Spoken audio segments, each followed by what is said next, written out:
Canales Comunitarios Regionales del Ecuador Asociados, SECREA, presenta Realidad Nacional.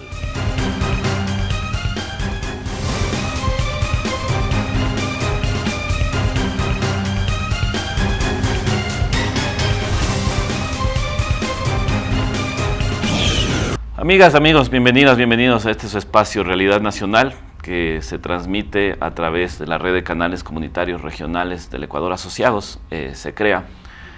Como ustedes saben, cada semana nos reunimos para conversar sobre temáticas que son de interés en no solo el corto, sino también en el largo plazo, y no solamente para un grupo, sino para la sociedad en su conjunto.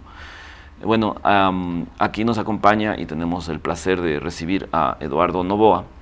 Él es el subsecretario de Cambio Climático del Ministerio de Ambiente. Es una persona que se ha preparado a nivel nacional e internacional en estas temáticas y ha trabajado no solamente en el Ecuador, sino que ha tenido participación con organismos que tienen representación regional latinoamericana como la OLADE.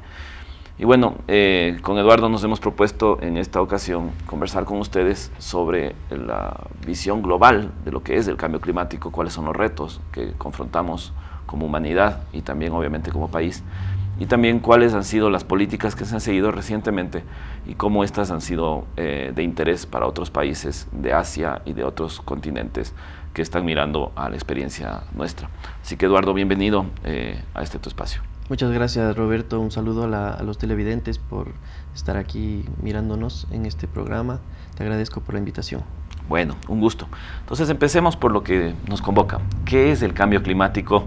En pocas palabras y de manera, digamos, concreta, como para poder revisar las soluciones que se están dando de la misma forma, ¿no? Sí, bueno, explicado de manera simple, el cambio climático es el aumento promedio de la temperatura global, lo cual causa que los eventos climáticos sean más intensos, es decir, que las lluvias sean más intensas, que existan mayores precipitaciones o mayores sequías en ambos lados, ¿no? Mayores temperaturas, digamos, calores o también mayores periodos de frío. Entonces es un fenómeno que hace que la dinámica del clima a nivel global tenga ciertas variaciones que afectan a la vida de los seres humanos en el planeta. A los seres humanos y la naturaleza. Y a la naturaleza, obviamente. Claro, porque acá en el Ecuador tenemos derechos de la naturaleza y es todo un tema, ¿no? ¿Cómo lo ven desde la visión de cambio climático a la solución que pueda tener los derechos de la naturaleza en ese sentido? Sí, claro que sí. El tema de los derechos de la naturaleza es algo pionero y muy importante para el Ecuador. Y en ese sentido nosotros venimos trabajando fuertemente, construyendo políticas para proteger nuestra naturaleza, que de hecho tiene un impacto directo a la vida de la gente, ¿no? Porque al final de cuentas el que está en el centro del desarrollo es el ser humano, y pues si no cuida sus recursos naturales, si no los conserva, si no los gestiona, no los usa racionalmente, entonces se verá afectada la misma vida del ser humano. Es decir, esa convivencia entre lo antropogénico y lo natural, ¿no es cierto?, que finalmente nos lleva a poder estar preparados para el futuro. Ahora, el tema de cambio climático, ¿cómo se causa? ¿Qué fue lo que pasó en el mundo? ¿Ya hay evidencia científica de saber, ¿no es cierto?, por qué estamos viviendo lo que estamos viviendo o si estamos viviendo realmente un fenómeno de este tipo? Sí, totalmente. Existe un consenso del 95% a nivel científico, a nivel global, en donde ya se sabe que el hombre o las actividades del hombre son las que están causando el cambio climático. Específicamente desde la revolución industrial y desde que la producción empieza a utilizar, a utilizar mayor cantidad de energía, entonces desde ahí empezamos a emitir mayores gases de efecto invernadero, que son los que causan el calentamiento global. Estos gases son diversos gases, principalmente es el dióxido de carbono, el metano, el óxido nitroso, entre otros gases, pero podemos decir que principalmente es el CO2, es el que causa el cambio climático. Perfecto. Ok, entonces, partiendo del punto de que tenemos un fenómeno real, ¿cierto?, cuyos daños igualmente van a ser reales y se van a sentir en la vida humana, no solamente ahora que ya se sienten, sino también a futuro. ¿Cuáles son las medidas que como país, en la realidad nacional, estamos tomando para prepararnos y adaptarnos al cambio climático? Sí, bueno, a pesar de que el Ecuador no es un gran contribuyente de los gases de efecto invernadero, en realidad el Ecuador emite el 0,07% de los gases globales, es un país vulnerable, ¿no? Esa es la ironía, que los países más desarrollados, que son los que mayores gases emiten y los mayores responsables de este fenómeno global, no son tan vulnerables como los países en vías de desarrollo, y es el caso del Ecuador.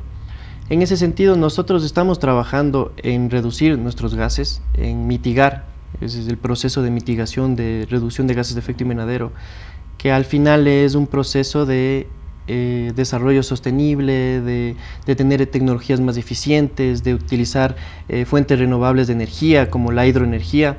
Pero por otro lado, lo importante para nosotros es adaptarnos a este cambio del clima, ¿no? Correcto. Entonces, si bien es cierto, el clima está cambiando, nosotros tenemos que estar conscientes de que el clima cambia y debemos adaptarnos a las nuevas condiciones.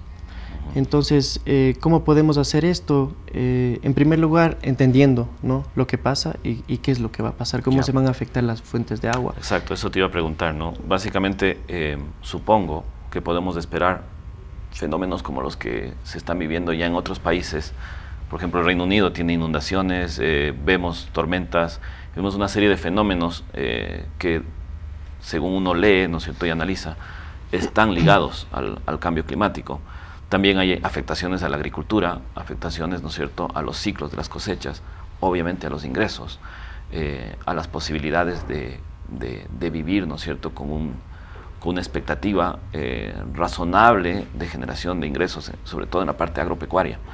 Entonces, digamos, en términos de regiones en el país, ¿cuáles son las zonas que son más vulnerables en el Ecuador?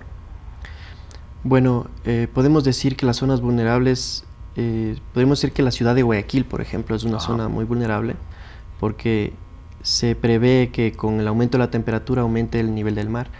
Guayaquil, como sabemos, tiene una entrada de mar, lo cual podría ocasionar, digamos, algún impacto en la población, porque además que es la ciudad con mayor población en el Ecuador. Pero en general, el impacto es globalizado y también es en general en el Ecuador. Claro, en las zonas altas de montaña también se tiene fenómenos, ¿no? Exactamente, en cuanto a que el agua es el primer elemento que se afecta con el cambio climático. Entonces el agua, como un elemento fundamental para la vida y para todos los procesos productivos de producción de alimentos, los procesos energéticos, ¿no?, la hidroenergía. Correcto. Entonces, siendo el agua este elemento fundamental que afecta, es transversal a todos los sectores y a todas las actividades, pues el impacto es generalizado. En el caso del agua, digamos, ¿qué es lo que se prevé? ¿Escasez? ¿Cambio de las precipitaciones? ¿Cuál es el fenómeno? Sí, el fenómeno es justamente una alteración en los ciclos del agua, ¿no?, que haya mayores precipitaciones en periodos más cortos o que haya sequías prolongadas. En general, estas ¿Estamos afectaciones... hablando a cuántos años esta expectativa? Cuando hablamos de cambio climático hablamos a más de 50 años, a 70 años por lo general. Por eso hablamos de preparación, ¿no es cierto?, y adaptación, porque tenemos décadas para hacerlo, pero hay que hacerlo desde ya. Así es. Ese es un proceso que se viene y que lo estamos viviendo. De hecho, ya hay evidencias, de acuerdo a nuestros estudios, que la temperatura de promedio en el Ecuador ha aumentado en 1 grado aproximadamente. Claro, y eso implica una elevación de los niveles de las aguas, ¿no es cierto?, en general. Implica una alteración del ciclo del agua, ¿no? Implica también que las precipitaciones se hayan aumentado en un 33% en la región del litoral, por ejemplo, en un 8% en la región interandina. Entonces todo esto afecta, como bien decías, a la producción de alimentos principalmente, entre otras actividades, ¿no? Porque incluso la salud es afectada con un aumento de temperatura, un aumento de humedad. Los vectores de enfermedades tropicales se movilizan. Pudieran haber enfermedades o vectores en Quito, por ejemplo, en zonas que no habían enfermedades tropicales pudieran existir ya casos.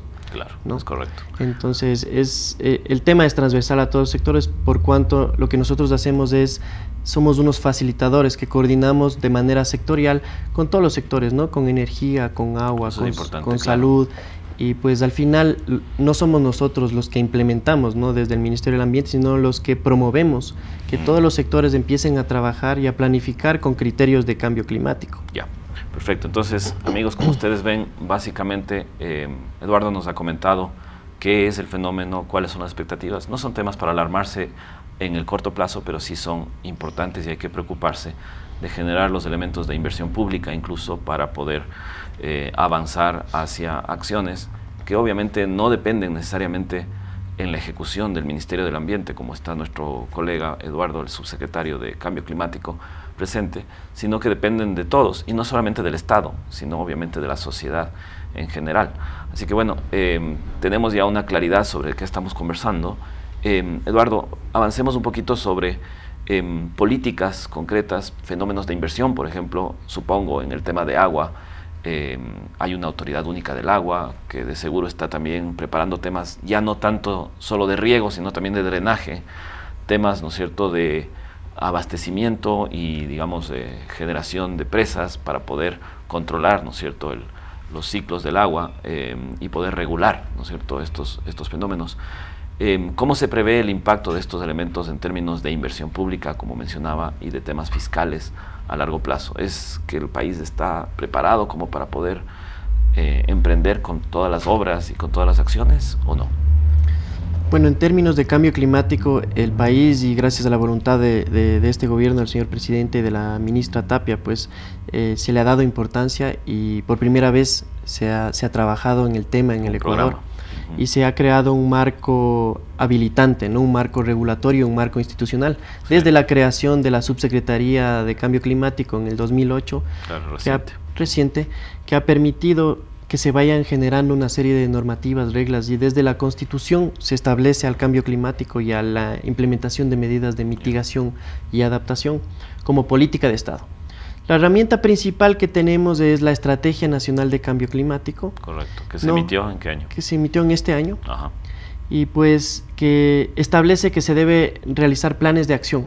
Y ahora estamos culminando el primer plan de acción de la Estrategia Nacional de Cambio Climático, que es un plan a 4 años, ¿no?, 2014-2017, considerando el 2017, en donde se han priorizado los sectores en donde vamos a trabajar.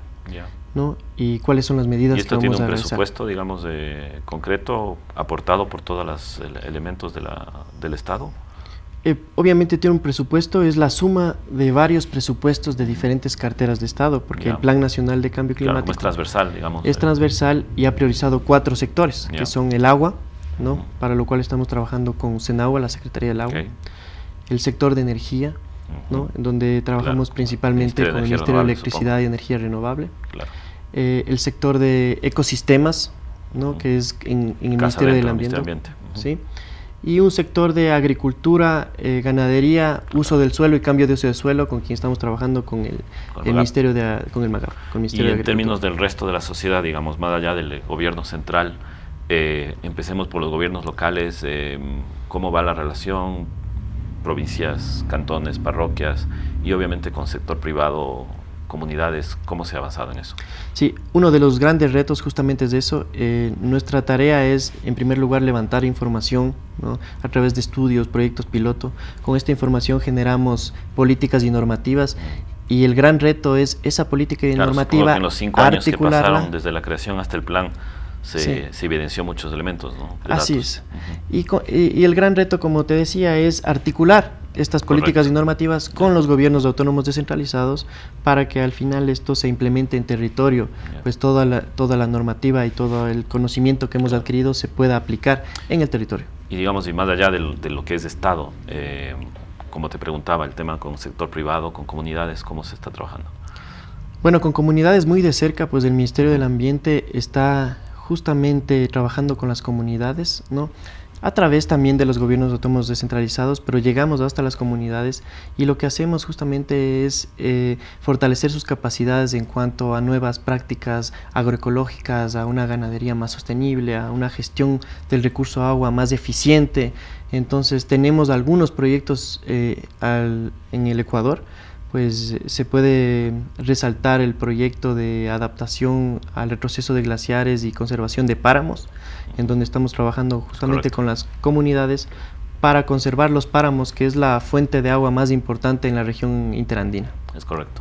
Ahora, te insistía un poco en este punto porque, claro, siendo este espacio, ¿no es cierto?, el espacio de Se Crea, con el que nos conectamos con las comunidades y con los canales regionales comunitarios, es muy importante hacer esa convocatoria, ¿no es cierto?, porque, claro, se podría entender en algún momento que esto es una tarea del Estado, pero en realidad es una tarea país, ¿no es cierto?, es una tarea de todos, de la sociedad, porque, claro, si dependemos de que el Estado financie desde el presupuesto o desde los impuestos o desde cualquier manera de contribución, que sí, es muy importante y es básico, posiblemente no lleguemos a estar nunca preparados y terminemos en una situación en la que, por no habernos cohesionado y no haber trabajado juntos, posiblemente no lleguemos en 40, 50 años a tener, ¿no es cierto?, una situación menos dañina de la que de seguro será, ¿no?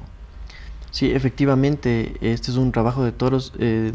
Por un lado, el Estado es el que se encarga de levantar la información, generar la política y la normativa, pero ya en la vida diaria, pues es una responsabilidad también de todos los ciudadanos, claro. El sector privado ahorrar también. Y usar racionalmente los recursos, ¿no? Claro. Entiéndase recursos como la energía, el agua, ¿no? Entonces es importante que sepan Correcto. que esa agua que están utilizando viene de un páramo, ¿no?, que debe ser conservado para que esa agua llegue, digamos, para sus usos.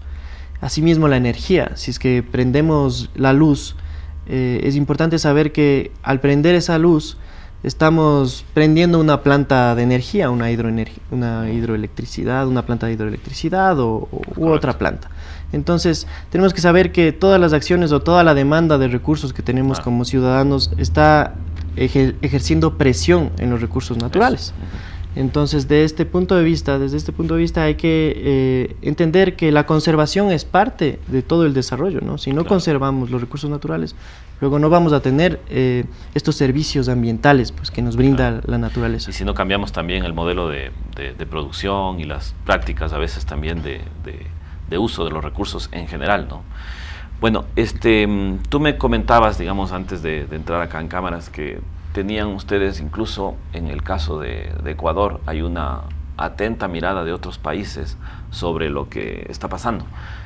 Nos comentabas que habían venido unas delegaciones de países tan lejanos como Pakistán, como India. ¿Nos puedes contar un poquito más qué fue esto? Sí, tenemos un programa de conservación de páramos y de adaptación al retroceso de glaciares en el Ministerio del Ambiente, el cual ha causado admiración, digamos, y han querido venir desde otras partes del mundo. Admiración porque ha habido resultados Ha habido muy buenos resultados. Hemos sido pioneros en el monitoreo de glaciares y de entender, de generar conocimiento de cómo funciona el ciclo del agua en la zona interandina y cómo interactúan el glaciar con el páramo, con el bosque nublado, y cómo es toda esta interacción afecta la disponibilidad de agua de la gente en las ciudades que vivimos en los Andes, ¿no? ¿Esta investigación, estos desarrollos han sido propios del Ministerio del Ambiente o se han trabajado también con otros actores de la sociedad, sean estos académicos, organismos no gubernamentales? ¿Cómo ha funcionado? Sí, uno de los grandes logros es justamente haber podido tener arreglos institucionales y una coordinación interinstitucional entre varias instituciones, organizaciones que hemos podido no solo estatales, coordinar, digamos. No solo estatales, algunas de gobiernos autónomos descentralizados, como por ejemplo la EMAPS, el FONAC, el Ministerio del Ambiente, otros institutos de investigación como el IRD de Francia, el CONDESAN, el Banco Mundial también ha estado involucrado en este proceso, y hemos hecho un equipo interinstitucional para poder analizar y levantar esta información y monitorear los glaciares. Hemos fortalecido la red de monitoreo hidrometeorológica, ¿no? Hemos instalado alrededor de 17 estaciones a altura, a más de 3.000 metros, que no existían antes, ¿no? Que no existían y que existen pocas en el mundo, que nos han permitido entender cómo es esta dinámica del agua, ¿no? Cómo funciona todo el ciclo del agua y cómo nosotros dependemos y tenemos que cuidar pues esas fuentes. Claro, nos da datos para tomar decisiones más informadas, ¿no? Así es. Y digamos, ¿qué fue lo que más le llamó la atención a estas delegaciones? ¿Me decías que venían de dónde? Vino una delegación de Asia, de China, India, Afganistán y Pakistán, poblaciones o países que tienen la cuenca del río Indo, en donde están los Himalayas, claro, y donde viven alrededor de 350 millones de habitantes que dependen poquitos, ¿no? del agua, poquitos, que dependen del agua que baja de los Himalayas. Qué locura. Entonces ellos enfrentan retos similares a los nuestros, a de los países andinos, en cuanto a la disponibilidad del agua futura con los impactos del cambio climático y de las acciones del hombre, porque es una mezcla de ambas, ¿no? Entonces han venido a ver cómo hemos estado monitoreando, porque este espacio ha generado una interacción entre varias instituciones y también la academia, me olvidaba mencionar, pues tenemos tres estudiantes de PhD también que están haciendo sus estudios. Excelente. Y pues ha llamado la atención, ¿no?, al mundo de cómo hemos llegado a tener conclusiones de cómo funciona, y también otros procesos, porque el proyecto no solo se basa en el monitoreo, en el levantamiento de información, sino también en hacer ensayos de restauración de páramo. El páramo es un ecosistema muy frágil, que es la esponja, es donde se almacena el agua. Si no cuidamos del páramo, pues nos quedamos sin agua en las ciudades, como en Quito, por ejemplo, que depende del agua del páramo. Entonces lo que estamos haciendo es investigando diferentes técnicas de restauración de páramo, ¿no? Reforestación, utilizando diferentes especies nativas, viendo cuál es la forma más adecuada de restaurar el páramo, para esto también hacerlo de manera macro.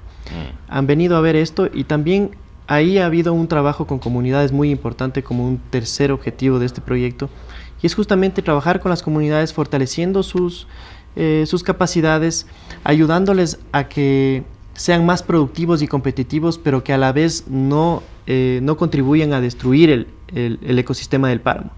Entonces esto se ha hecho a través de diferentes técnicas, enseñándoles técnicas agroecológicas, enseñándoles que el ganado a otra altura más baja puede ser incluso más productivo, ¿no? Porque a mucha altura tampoco produce leche, ¿no? Ya, está muy bien.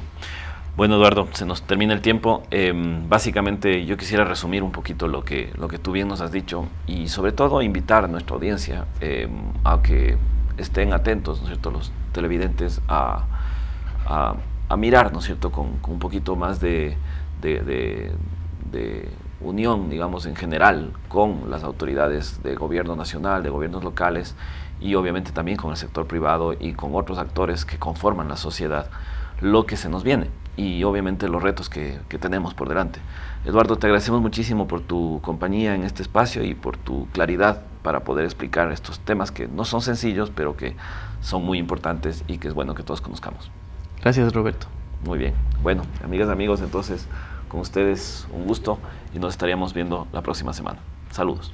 Transmitida por Unción, Nordvisión, Color TV, OKTV, Mundo Canal, TV+, Costanera, UTV, TV Norte, VTV, TV Agro, Manavisión, Televisión Manavita, Saracay TV, TV Hoy, Teleandina, RTU, Asomavisión, Telesucesos, Unimax, Ecovisión, Lídervisión, TVS, Ecuavisión, Telegalápagos, Telemar y TV Católica Los Encuentros.